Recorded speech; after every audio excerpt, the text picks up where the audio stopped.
Assalamualaikum warahmatullahi wabarakatuh. Kami dari kelompok hukum sumber daya alam kelas A. Izinkan kami memperkenalkan diri. Saya Sarustati dengan NIM 119.031. Assalamualaikum warahmatullahi wabarakatuh. Perkenalkan, nama saya Rini Herlianti dengan NIM B10019.032. Perkenalkan, nama saya Syafiani dengan NIM B10019.015. Nama saya Dara Sofia Anita dengan NIM B10019.034. Assalamualaikum warahmatullahi wabarakatuh. Perkenalkan, nama saya Mai Hendra Saputra dengan NIM B101.9019. Baiklah, di sini kami akan menjelaskan tentang pengertian hukum sumber daya alam, klasifikasi sumber daya alam, permasalahan-permasalahan dalam sumber daya alam, sumber daya alam dan ekonomi Indonesia, dan sebagainya. Baiklah, untuk yang pertama saya akan menjelaskan tentang pengertian sumber hukum daya alam.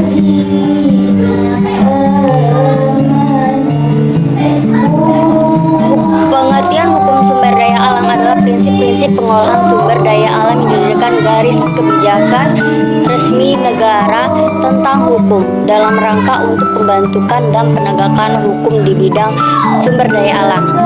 Untuk mencapai tujuan sebesar-besar kemakmurannya rakyat sebagaimana yang diamankan dalam pasal 33 ayat 3 Undang-Undang 1945 yang menyatakan bahwa bumi dan air dan kekayaan alam yang terkandung di dalamnya dikuasai oleh negara atau dipergunakan untuk sebesar-besarnya kemakmuran rakyat.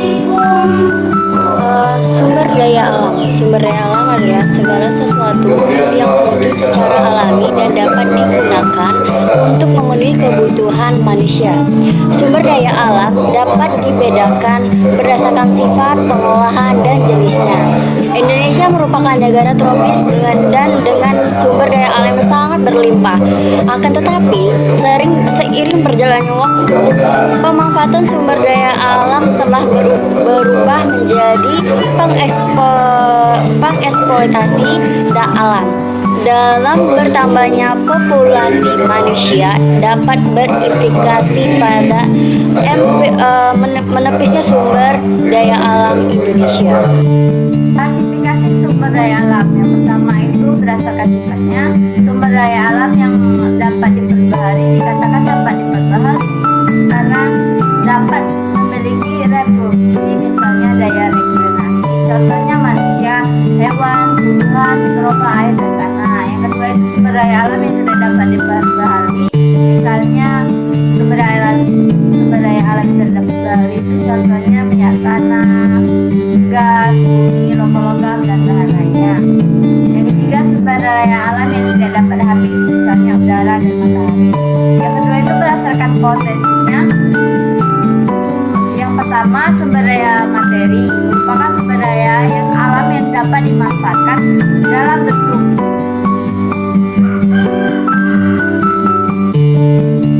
fisiknya, contohnya batu, besi, emas, dan lain-lain. Yang kedua itu sumber daya alam energi merupakan sumber daya alam yang dimanfaatkan energinya, contohnya batu bara, minyak bumi, sinar matahari, dan lain-lain. Yang ketiga itu sumber daya alam ruang merupakan sumber daya alam yang berupa ruang atau tempat hidup, contohnya area tanah dan landasan. Yang terakhir itu berdasarkan jenisnya. Yang pertama sumber daya alam hayati biotik merupakan sumber daya alam yang berupa makhluk hidup, contohnya manusia, hewan, tumbuhan, mikroba, dan lain-lain. Yang kedua itu sumber daya alam non hayati abiotik atau biasa disebut sumber daya alam fisik yang berupa benda-benda mati, contohnya air, tanah, barang, dan gampang, dan lain-lain. Baiklah, di sini saya akan menjelaskan mengenai konsep pengelolaan sumber daya alam. Ada beberapa konsep pengelolaan sumber daya alam. Yang pertama, konsep pelestarian dan pendayagunaan sumber daya alam. Secara umum, ada dua inti dari konsep ini. Yang pertama, untuk menjamin kelestarian kualitas lingkungan hidup dalam arti produktif, rekreatif, dan estetik. Yang kedua, untuk menjaga kelestarian hasil dan pemanfaatan sumber daya alam sehingga dapat terus-menerus menghasilkan dalam waktu yang panjang. Jadi, konsep ini berfokus pada terjalinnya hubungan yang harmonis antara kebutuhan hidup manusia dengan sumber daya alam. Konsep yang kedua yaitu konsep hubungan kait-mengait. Pemanfaatan suatu sumber daya alam membuka kemungkinan untuk pemanfaatan sumber daya alam yang saling berhubungan, atau dengan kata lain, manusia tidak dapat memanfaatkan suatu sumber daya alam tanpa mempengaruhi sumber daya alam lainnya. Dan hal tersebut dapat menyebabkan berbagai masalah terkait kelestarian lingkungan hidup. Maka dari itu, diperlukan beberapa hal yang dapat dilakukan untuk menjaga kelestarian lingkungan, yaitu berdasarkan prinsip berwawasan lingkungan. Yang pertama, penghijauan dan reboisasi. Yang kedua, sengkedan atau terasering. Yang ketiga, pengembangan DAS. Yang kedua, berdasarkan prinsip mengurangi. Mengambil sumber daya alam sebaiknya tidak semuanya, atau prinsipnya hanya mengurangi saja, karena pengambilan dihabiskan akan merusak lingkungan. Yang ketiga, berdasarkan prinsip daur ulang. Pengelolaan kembali suatu massa atau bahan-bahan bekas berupa sampah kering yang tidak memiliki nilai ekonomi menjadi barang-barang yang berguna bagi kehidupan manusia dan bernilai ekonomi. Rezim hak penguasaan. Para ahli pada umumnya membagi 3 kategori rezim kepemilikan atas sumber daya alam, yaitu yang pertama private property, yang kedua commons property, dan yang ketiga state property. Berikut akan dipaparkan secara singkat ketiga rezim hak kepemilikan tersebut. Yang pertama, private property. Private property merupakan hak kepemilikan yang dipegang oleh individu atau badan hukum. Private property merupakan spesies hak kepemilikan yang paling umum dan dianggap paling efisien. Berikutnya yang kedua, commons property. Commons property mirip dengan private property yang dimiliki oleh grup, karena seperti dalam grup yang di luar masyarakat adat seperti dalam grup orang luar masyarakat sebagai subjek hak atas commons resources tidak diikutkan atau dilarang menggunakan common resources. Dalam commons property, anggota klub mempunyai hak-hak dan kewajiban. Yang ketiga, state property. Dalam rezim state property, kepemilikan dan kontrol pada tangan negara.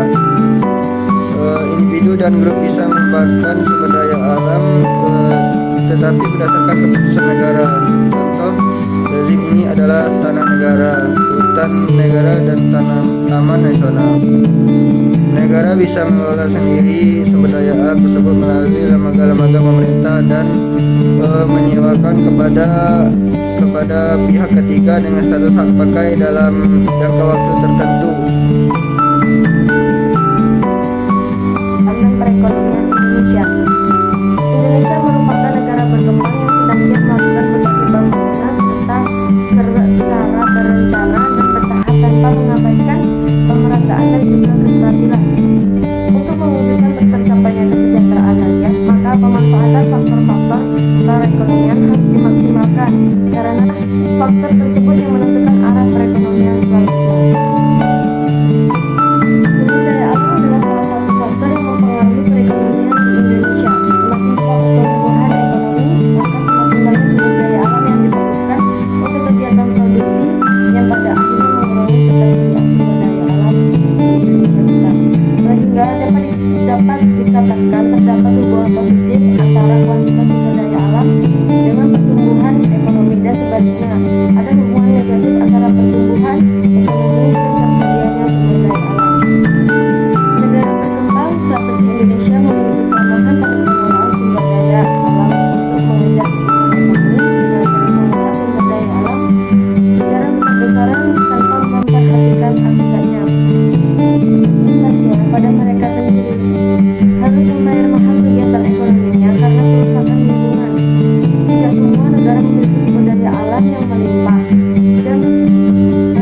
Sudah sewajarnya Indonesia bersyukur atas anugerah. Sudah sewajarnya Indonesia bersyukur atas anugerah yang diberikan Tuhan berupa kekayaan alam yang sangat berlimpah ini. Pada konsep pembangunan berkelanjutan, sumber daya alam yang memiliki nilai ekonomi tinggi hendaknya tidak dieksploitasi karena keberadaannya perlu dipikirkan untuk generasi yang akan datang, sehingga pengelolaan sumber daya alam harus dilakukan secara bertanggung jawab. Artinya harus dilakukan secara